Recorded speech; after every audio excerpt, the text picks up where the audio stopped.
കൊച്ചി പനമ്പള്ളി നഗറിൽ വീട് കുത്തിത്തുറന്ന് മോഷണം. മാരകായുധങ്ങളുമായി എത്തിയ രണ്ടുപേരാണ് കവർച്ച നടത്തിയത്. വീട്ടുകാർ മുംബൈയിലേക്ക് പോയ തക്കം നോക്കിയാണ് കവർച്ച. വിവരങ്ങളുമായി ഉമേഷ് ചേരുന്നുണ്ട്. ഉമേഷ്, ഈ വാർത്തയുടെ സ്വഭാവം വെച്ച് നോക്കുമ്പോൾ ഈ വീട്ടുകാർ ഇവിടെ ഇല്ല എന്ന് മനസ്സിലാക്കിയതിൻ്റെ അടിസ്ഥാനത്തിലാണ് ഈ മോഷണം നടന്നിരിക്കുന്നതെന്ന് മനസ്സിലാകുന്നു. എന്താണ് പോലീസ് വിശദീകരിക്കുന്നത്? സിജു, ഇതൊരു ആസൂത്രിതമായി നടത്തിയ കവർച്ചയാണ് എന്ന് തന്നെയാണ് പോലീസ് കരുതുന്നത്.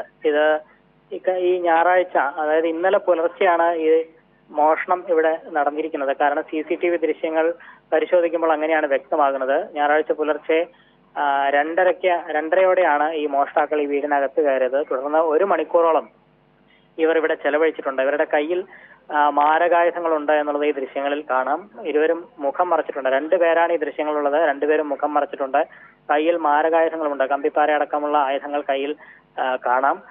ഇരുവരും ഏതാണ്ട് 1 മണിക്കൂറിലധികം ഈ വീടിനുള്ളിൽ പലയിടത്തായി പരിശോധന നടത്തിയിട്ടുണ്ട്. വാതിൽ കുത്തി തുറക്കുന്നതൊക്കെ ദൃശ്യങ്ങളിൽ ഉൾപ്പെട്ടിട്ടുണ്ട്. ഇവിടെ നിന്ന് ഏകദേശം 1 ലക്ഷത്തോളം രൂപ കവർച്ച നടന്നു എന്നുള്ളതാണ് പ്രാഥമികമായി കണക്കാക്കുന്നത്. ഈ വീട്ടുടമ സ്റ്റീഫൻ ലൂയിസ് എന്നയാൾ, അദ്ദേഹം മുംബൈയിലേക്ക് പോയിരിക്കുകയായിരുന്നു. അദ്ദേഹത്തിന്റെ മകൻ അവിടെയാണ്. മകനെ കാണാൻ വേണ്ടി മുംബൈയിലേക്ക് പോയ സമയത്താണ് ഈ മോഷണം ഇവിടെ നടന്നിരിക്കുന്നത്. വീട്ടിൽ മറ്റാരും ഉണ്ടായിരുന്നില്ല എന്നുള്ളതാണ് മനസ്സിലാക്കുന്നത്. പിന്നീട് CCTV ദൃശ്യങ്ങൾ പരിശോധിച്ചപ്പോഴാണ് മോഷണം ഇവിടെ നടന്നതായി വ്യക്തമാകുക. മാത്രമല്ല, വീടിനകത്ത് അലമാരയൊക്കെ കുത്തി തുറന്ന അവസ്ഥയിലാണ് കാണപ്പെട്ടിരിക്കുന്നത്. ഇതിന്റെ അടിസ്ഥാനത്തിൽ എറണാകുളം സൗത്ത് പോലീസ് കേസെടുത്ത് വിശദമായ അന്വേഷണം ആരംഭിച്ചിട്ടുണ്ട്. ഈ ദൃശ്യങ്ങളിൽ വളരെ വ്യക്തമാണ് ദൃശ്യങ്ങൾ. സാധാരണ നമ്മൾ CCTV ദൃശ്യങ്ങൾ കാണുമ്പോൾ പോലുള്ള ഒരു അവ്യക്തതയില്ല. പ്രതികളെ പെട്ടെന്ന് തിരിച്ചറിയാൻ കഴിയുന്ന തരത്തിൽ വളരെ വ്യക്തമാണ് ഈ ദൃശ്യങ്ങൾ. 1 മണിക്കൂറോളം അവർ ചെലവഴിച്ചു എന്ന് പറയുമ്പോൾ തന്നെ അതിൻ്റെ കൃത്യമായി അവരെ ഐഡൻറ്റിഫൈ ചെയ്യാൻ പോലീസിന് കഴിയുന്നുണ്ടാകണം. ഈ 1 ലക്ഷം രൂപ മാത്രം, 1 ലക്ഷം രൂപയുടെ നഷ്ടമേ ഉണ്ടായിട്ടുള്ളൂ. പോലീസ് എന്താണ് പറയുന്നത്? അത് സിജു, പ്രാഥമികമായി അങ്ങനെയാണ് മനസ്സിലാക്കുന്നത്. കൂടുതൽ വിശദമായ പരിശോധന ആവശ്യമാണ്. എങ്കിൽ മാത്രമേ കൂടുതൽ എന്തെങ്കിലും നഷ്ടപ്പെട്ടിട്ടുണ്ടോ എന്നുള്ള കാര്യത്തിൽ ഒരു വ്യക്തത വരികയുള്ളൂ. ഈ 2 പേർ നിലവിൽ ലഭിച്ച സൂചന അനുസരിച്ച് ഇതര സംസ്ഥാനക്കാരാണോ എന്നുള്ള സംശയം പോലീസിനുണ്ട്.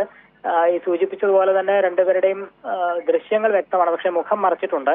അതിപ്പോൾ ഈ വീടിനകത്ത് നിന്നുള്ളതല്ല, പുറത്ത് നിന്നുള്ള കൂടുതൽ CCTV ദൃശ്യങ്ങൾ പോലീസ് ശേഖരിക്കുന്നുണ്ട്. ഇതൊരു റെസിഡൻഷ്യൽ ഏരിയ ആയതുകൊണ്ട് തന്നെ ആ ഭാഗത്ത് കൂടുതൽ CCTV ക്യാമറകളുണ്ട്. അതുകൊണ്ട് അവിടത്തെയൊക്കെ ദൃശ്യങ്ങൾ പരിശോധിച്ച് അതിന്റെ അടിസ്ഥാനത്തിൽ ഈ പ്രതികളിലേക്ക് എത്തുക എന്നുള്ളതാണ് പോലീസ് തീരുമാനിച്ചിരിക്കുന്നത്.